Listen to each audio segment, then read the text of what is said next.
안녕하세요, 여러분.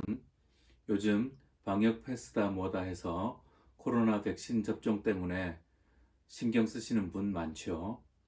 지금까지 내일 아니라고 생각하고 있다가 코로나19 감염자가 늘어나고 방역 지침이 점점 더 까다로워짐에 따라 뒤늦게 1차 접종부터 새로 시작하게 되는 분들도 많이 있습니다.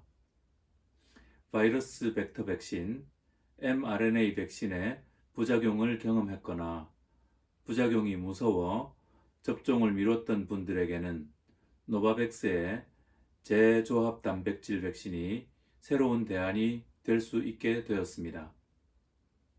요즘 코로나19 관련 기사들을 보면 델타 변이, 오미크론 변이 등으로 인해 백신이 효과가 떨어진다는 의견들을 많이 보게 되지요.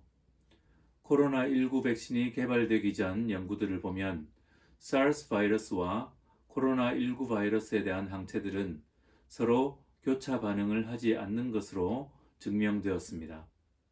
무슨 말인가 하면 SARS 바이러스에 대한 항체를 가지고 있어도 코로나19 감염을 막지 못한다는 말입니다.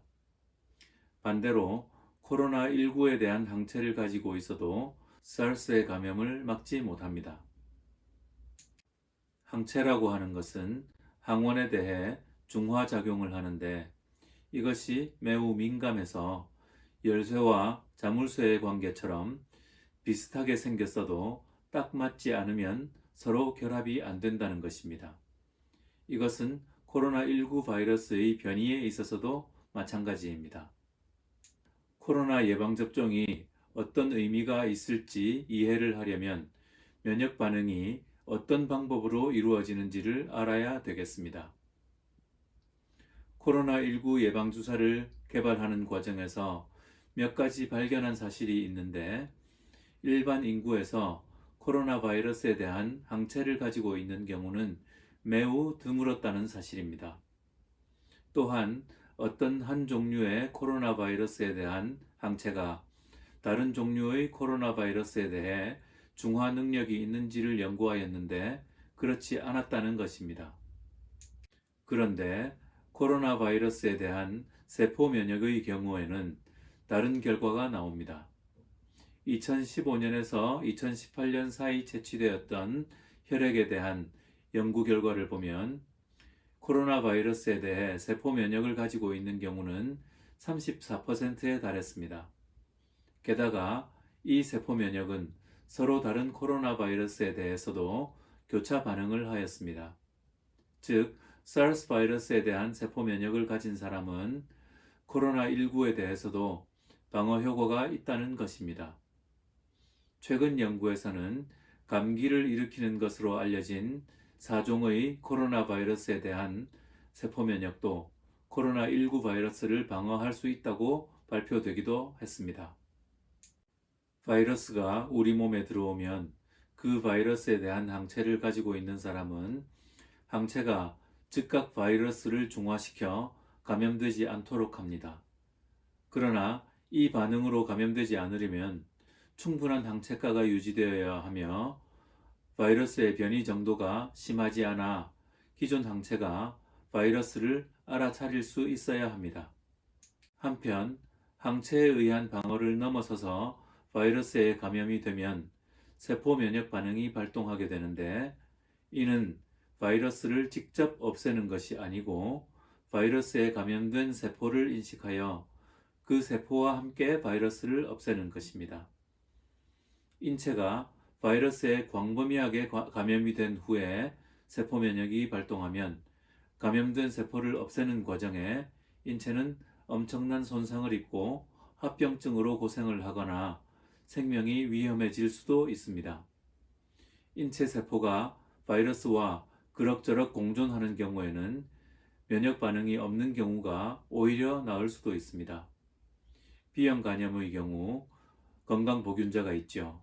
바이러스에 대해 항체를 가지고 있고 기존 세포 면역까지 가지고 있다면 감염이 된다 하더라도 광범위한 감염 상태가 되기 전에 항체가 바이러스를 방어하고 그래도 감염된 세포가 있다면 세포 면역이 나머지 바이러스를 박멸하여 무증상 감염자 또는 경미한 증상의 확진자에 그칠 것이고 중증의 상태로 가지는 않게 될 것입니다.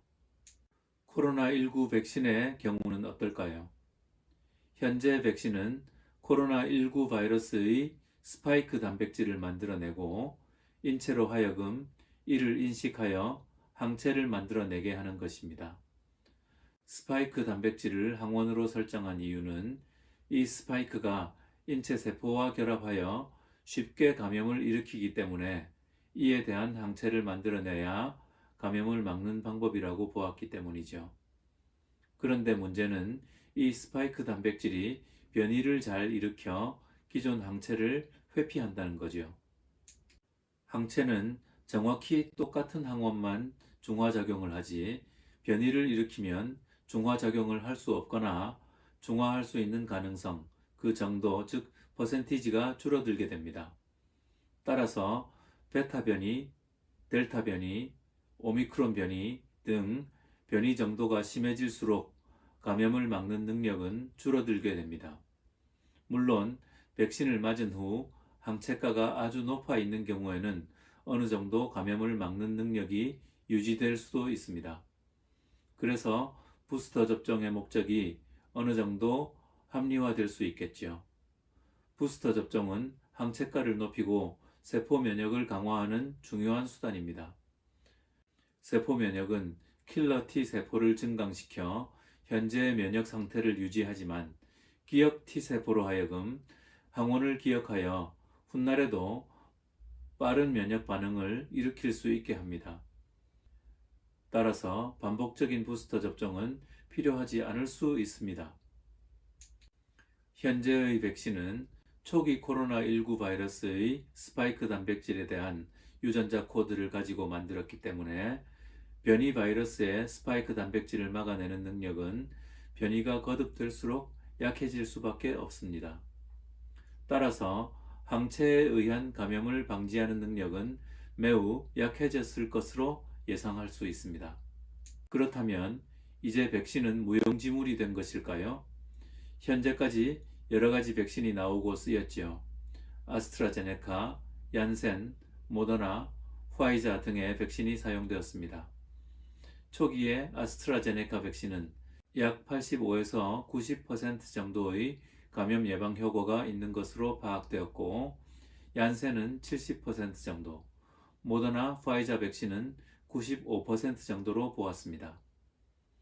백신을 맞은 후 항체 검사를 해보니 아스트라, 얀센 백신은 항체가가 모더나, 화이자 백신에 비해 낮았고 항체 생성 비율도 mRNA 백신인 모더나, 화이자가 훨씬 높았습니다.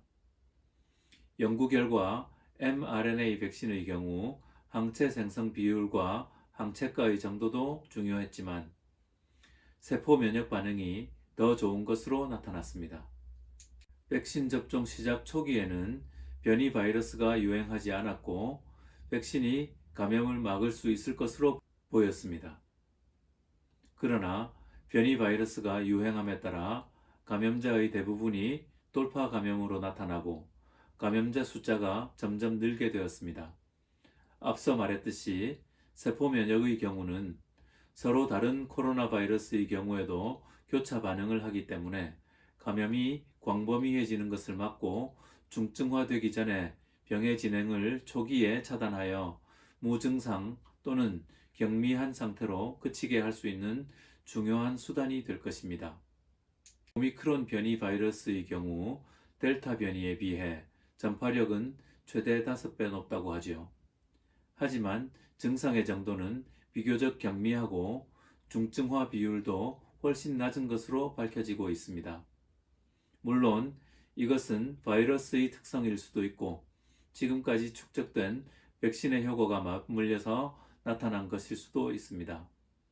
한편에서는 많은 감염자가 생기면 중증 환자도 늘어서 의료 체계에 부담을 주기 때문에 더욱 방역을 강화해야 한다고 하고, 또 한편에서는 오미크론에 대해 감염을 차단하고 감염원을 추적하는 것은 불가능하기 때문에 지금까지와는 방역의 패러다임을 바꿔야 한다고 합니다. 이미 선진 외국에서는 감염 차단을 위한 방역 체계는 포기하는 단계로 들어갔죠. 우리나라도 이제는 규제 일변도의 방역에서 벗어나서 중환자 위주의 진료 체계로 바꿔야 할 때가 되었다고 봅니다. 백신을 접종하는 것이 감염을 완전히 차단할 수는 없다 하더라도 심한 증상을 예방하고 중증화하는 것을 막을 수 있다면 분명히 의미가 있는 것이죠. 백신이 전염을 막는 효과가 갈수록 떨어지는 것이 드러나기 때문에 백신의 의미는 전염 차단에 두기보다는 개개인의 건강을 지키는 데 목적을 두는 것이 더 옳을 것으로 봅니다. 오미크론의 증상이 아무리 경미하다고 해도 일부러 걸릴 필요는 없겠죠. 마스크 단단히 착용하시고 개개인의 감염 예방 수칙을 잘 지켜서 슬기로운 안티 코로나 생활이 되시길 바랍니다. 감사합니다.